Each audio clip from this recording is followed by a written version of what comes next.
I'm Emma Hayes, and if you asked anyone in Seattle what my life looked like a year ago, they'd tell you I was lucky. 10 years of marriage to a handsome consultant, a neat little house by the water, and a teaching job I actually liked. I used to wake up before dawn, watch the city lights fade into gray mist over Puget Sound, and think that maybe this was what stability looked like. Quiet breakfasts, Reese's half smile when he scrolled through emails, the hum of his expensive espresso machine. But that morning, the morning of our anniversary, something in the air felt off. Maybe it was the way Reese avoided eye contact when he handed me the wrapped box across the table. Or maybe it was how I could smell the perfume even before I unwrapped it. Sweet, heavy, suffocating. "Happy 10 years, Em," he said, voice too bright. I smiled back, even as the scent crawled up my throat. I'd told him countless times that strong fragrances gave me migraines. Yet, here it was, a luxury brand I'd never owned, one that shimmered with money and indifference. I lifted the bottle, admired the gold lettering, the delicate glass. "You shouldn't have," I said softly, and he grinned like he'd just solved something. The rest of the day played out like a movie we'd both seen too many times. Restaurant reservations, a polite toast, photos under dim light. But something about that bottle stayed in my mind. When we got home, I placed it on my vanity. The smell lingered in the air, oddly familiar, like a memory I couldn't reach. Later that night, when Reese went to shower, I heard his phone buzz on the nightstand. I don't usually check. Trust had always been my quiet rebellion, but something in me moved before my brain did. I picked it up. The message glowed through the dim light. "You're wicked, Reese. Can't believe you gave her my scent." Then a heart emoji, then a kiss mark. Maxine, kiss mark. My stomach tightened. The name sat there bold and alive, like a wound I didn't know I had. I didn't cry. I didn't throw the phone or storm into the bathroom. I just sat on the edge of the bed, letting the silence stretch. My reflection in the vanity mirror looked calm.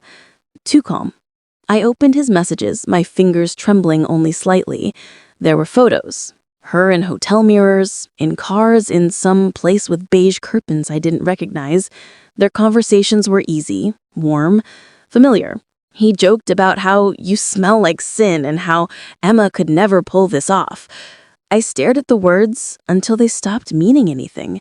The noise from the shower faded. He hummed something under his breath, maybe unaware that our marriage had just quietly ended. I locked the phone, put it back, and lay down. When he came to bed, he kissed my cheek. I smiled in the dark and whispered, "Good night, love." He didn't hear the crack in my voice. The next morning, I woke early, before him, and sat at my vanity again. The bottle glowed faintly in the morning light. I picked it up, studied it like evidence. "Her scent," I whispered. The idea lodged itself somewhere deep. I uncapped it and sprayed a little on my wrist. The fragrance hit me, bold, seductive, not mine. But there was something else too, a spark of anger, disguised as curiosity. I thought of Maxine. I didn't know who she was yet. Maybe a coworker, maybe a client, but I pictured her. Expensive heels, red nails, a woman who thought she could live my life better than I could. I looked at my reflection again. My hair was messy, eyes hollow, but underneath that exhaustion, something new had started growing. Not despair, not even heartbreak, just a cold, precise awareness that I wasn't going to fall apart. That day, I went through every motion like a well-trained actress. I made breakfast, laughed at Reese's jokes, asked about his meetings. Every smile cost me something, but the performance was perfect. He didn't notice the silence between my words, the distance behind my eyes. After he left, I sat in our kitchen, scrolling through his phone records. Maxine's number appeared again and again, usually late at night or during his business trips. I even checked our credit card statements, hotel bookings, dinners, a jewelry purchase I never received. It was strange how betrayal can turn you into an investigator, how love sharpened into calculation. But amid that growing fury, I felt something else, control. I wasn't helpless, not anymore. That evening, I stood in front of the mirror again and lifted the perfume. I sprayed it across my neck, my wrists, even my hair. The scent surrounded me, thick and dizzying. I imagined her, the other woman, wearing the same thing, whispering the same lies. I stared at my reflection until my face blurred. Then I smiled, faint, but certain. If this perfume was hers, then so was the poison it carried. I'd wear it until it burned through both of us. Later, when Reese came home, he froze at the door, nostrils flaring. "You're wearing it," he said, voice unsteady. I turned, pretending not to notice the way his pupils dilated, how he couldn't meet my eyes. "I like it?" I asked softly. He nodded. "Smells like you." I smiled. "Good." That night, after he fell asleep beside me, I sat in the dark again, staring at the city lights flickering through our curtains. The scent of the perfume lingered, mixing with the salt air from the sound.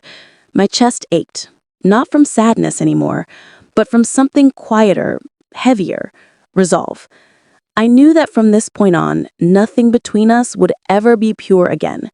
I thought of the message, of her name, of how easily he had given away something sacred. Maybe I had lost my husband long before that perfume arrived. Maybe this was just the proof. I reached over, touched his shoulder, and whispered to myself, if this is hers, then so is the fire it brings. He stirred in his sleep, murmuring something I didn't catch. I closed my eyes and let the scent fill my lungs, knowing it would never leave me now. The next few weeks were a kind of theater I never thought I was capable of performing in. Every morning I'd spritz that same perfume across my throat, just enough for Reese to notice. At first, he smiled, nervous, almost guilty, but as the days passed, his smile began to fade. The scent had become a ghost between us, a reminder he couldn't wash away. One night after dinner, I caught him staring at me across the table, his fork suspended midair. "You've been wearing it a lot lately," he said, voice low. I tilted my head, pretending confusion. "You bought it for me. Don't you like it?" He swallowed hard, then nodded. "Of course, it's just strong." I leaned closer, my tone soft, teasing. "It's your favorite, isn't it?" He forced the laugh, but his hand trembled slightly when he reached for his wine. That was the first moment I realized he was afraid. Not of me exactly, but of something he couldn't name. At work, my colleagues noticed too. "New perfume?" my friend Alicia asked, wrinkling her nose one morning in the staff lounge. "It's intense." I smiled, brushing it off. "Anniversary gift." She hesitated and said, "It kind of smells like something's burning." That made me pause. Burning. The word clung to me all day. That night, when I returned home, I sprayed the perfume again and sat in the dark living room, waiting for Reese. He arrived late as usual, smelling faintly of whiskey and guilt. "Rough day?" I asked. He loosened his tie, rubbing his temples. "Just tired." I got up, walked past him slowly, letting the scent trail between us. He caught my wrist. "Emma, maybe stop wearing that for a while, yeah?" His tone was almost pleading. I turned, met his eyes, and said quietly, "Why? It reminds me of us." His face went pale. I smiled faintly and walked upstairs. That weekend, he claimed he had a client meeting in Portland. I didn't argue. I just packed him a travel-size version of the perfume in his toiletries bag. A small kindness he didn't question. After he left, I sat on the bed, staring at the silent house. The quiet felt different now. Thick, heavy, like it was listening. I decided to follow the silence. I called a friend who worked in logistics and asked for a favor. Someone to check the hotel reservations connected to Reese's credit card. Within hours, the truth unfolded neatly in my inbox. The client he was meeting in Portland was Maxine Cole. She'd booked a connecting suite under her own name, the same hotel where his room number ended in 6. I stared at the email for a long time, the words blurring into one another. Then I closed my laptop and sat still, breathing through the storm rising in my chest. No tears this time, just clarity. That night, I found myself doing something I hadn't done in years. I cooked. Real food. Roast chicken, garlic butter, rosemary. The kitchen filled with warmth and scent. Everything deliberate, ritualistic. I set the table for two, poured wine, even lit candles. Then I picked up my phone and texted Reese, "Dinner's ready when you get home." He didn't respond, of course. He wouldn't be home. But that didn't matter. I sat alone at the table, cut small bites and ate slowly, like sharing a meal with my own anger.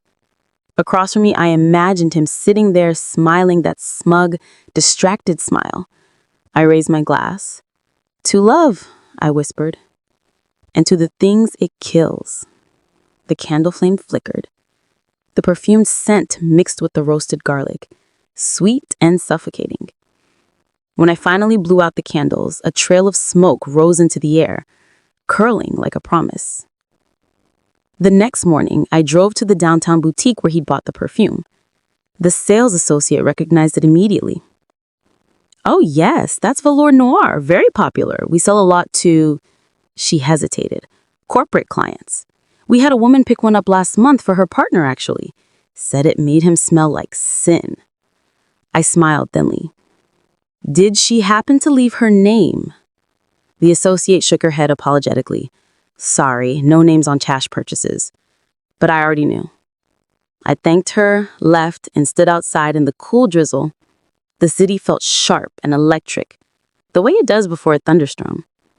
I realized then that I didn't need proof anymore. I had all of it.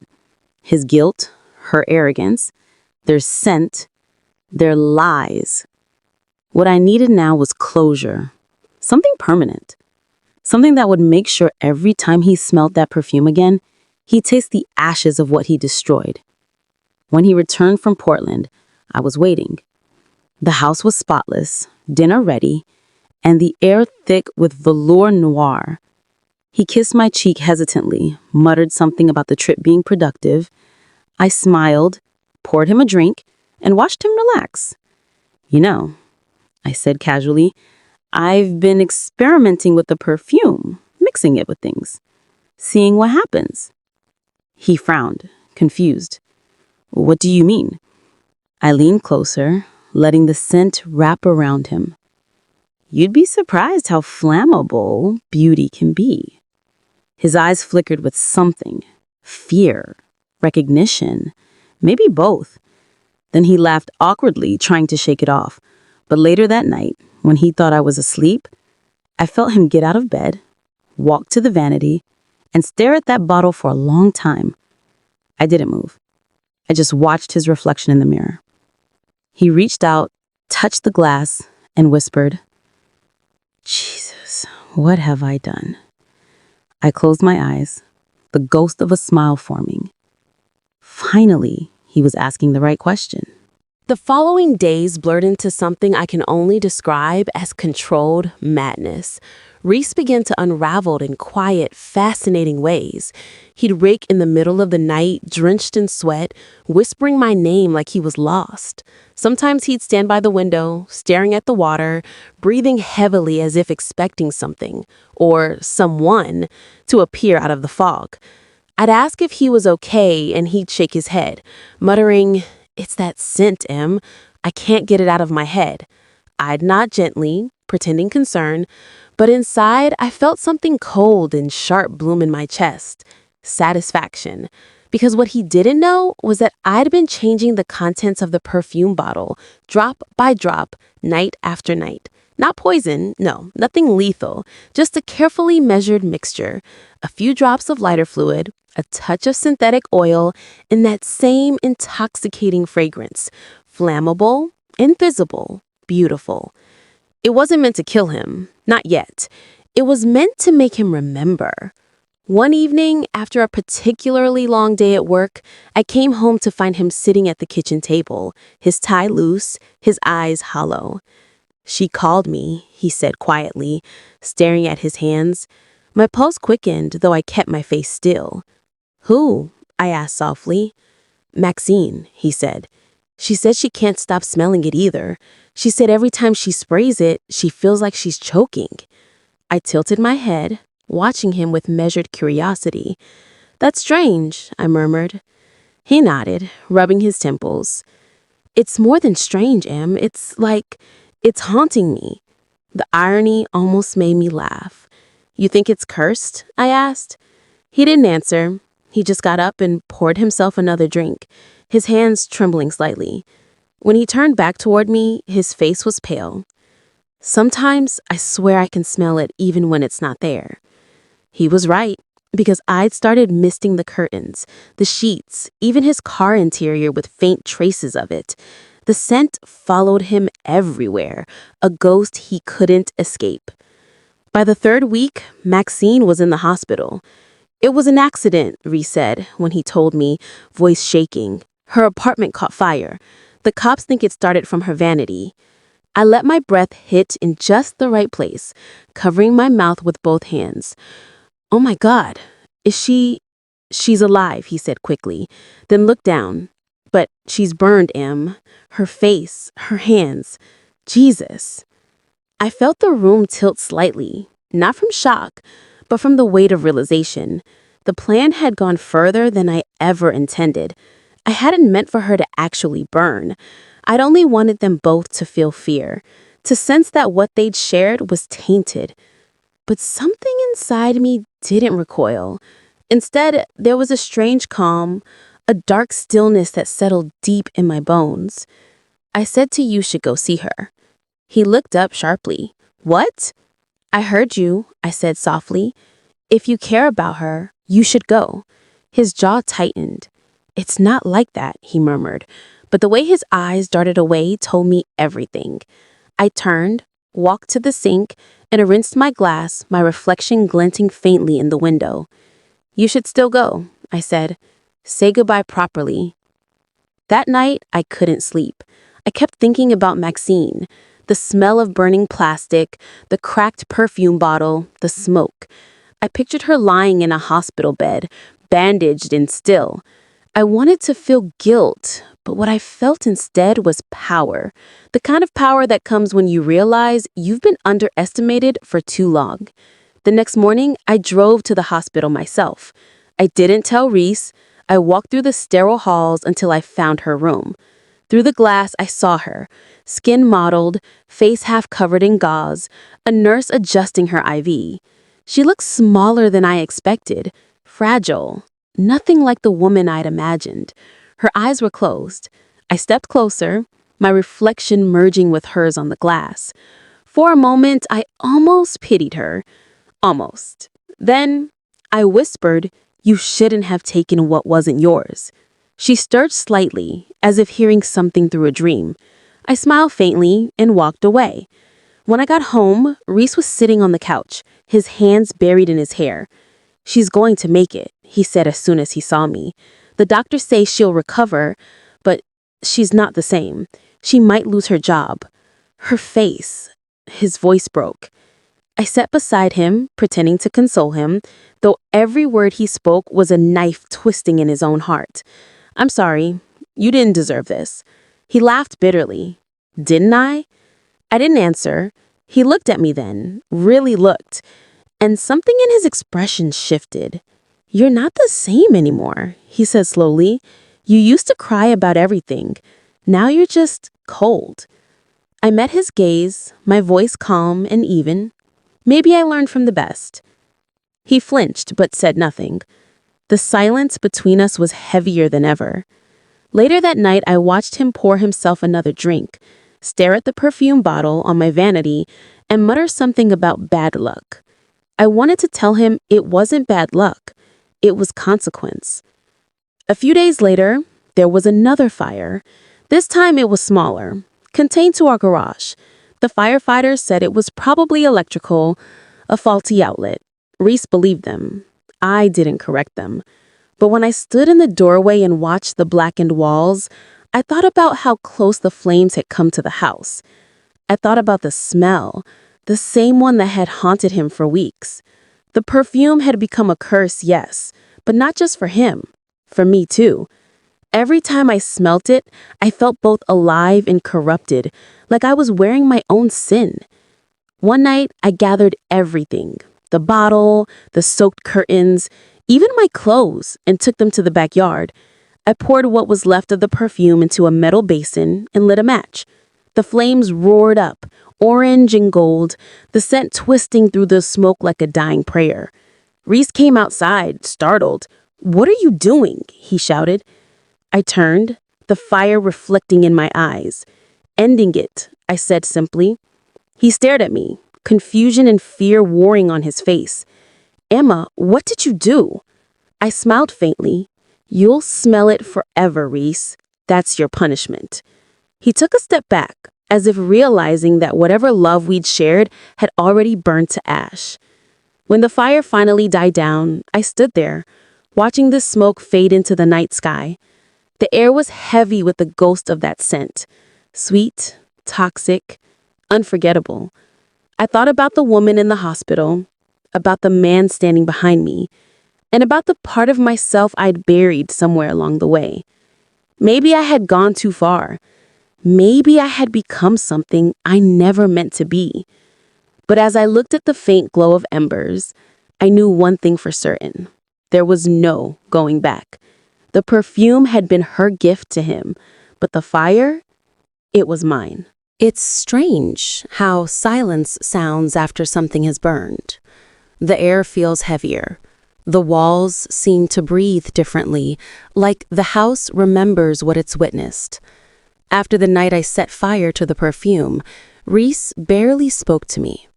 He moved through the rooms like a ghost, flinching every time I came near, like the smell of smoke still clung to my skin. Maybe it did. Sometimes, when I showered, I swore I could still smell velour noir in my hair. Sweet, charred, impossible to wash away. At night, he'd sleep on the far edge of the bed, turned away from me, his shoulders tight, his breaths uneven. I'd lie there awake, staring at the ceiling, wondering when the line between punishment and destruction had blurred. I'd wanted him to feel what I felt, to live with betrayal humming under his skin. But now, the house itself carried that feeling. The perfume may have burned, but its memory lingered like a curse neither of us could escape. Weeks passed, and people began to notice the cracks. My friend Alicia pulled me aside after work one day, her brow furrowed. "You look different, Em," she said carefully. "Thinner, tired. Is everything okay with you two?" I smiled, too practiced to be convincing. "We're fine, just busy." She hesitated, then lowered her voice. "I heard about that fire, and about that woman, Maxine, right? The one who got hurt?" Reese's name came up in the local report. My chest tightened, but I kept my face neutral. "Rumors," I said quickly. "People love stories." She looked unconvinced, her eyes scanning my face like she was trying to read between the lines. "Be careful," she said quietly, before walking away. The words echoed in my head all evening. Be careful. It was too late for that. I wasn't careful the moment I decided to keep smiling when I found that message. Everything after that had been inevitable. A slow, controlled collapse. Reese began drinking more. Every night, I'd hear the clink of glass, the splash of whiskey, the low hum of regret.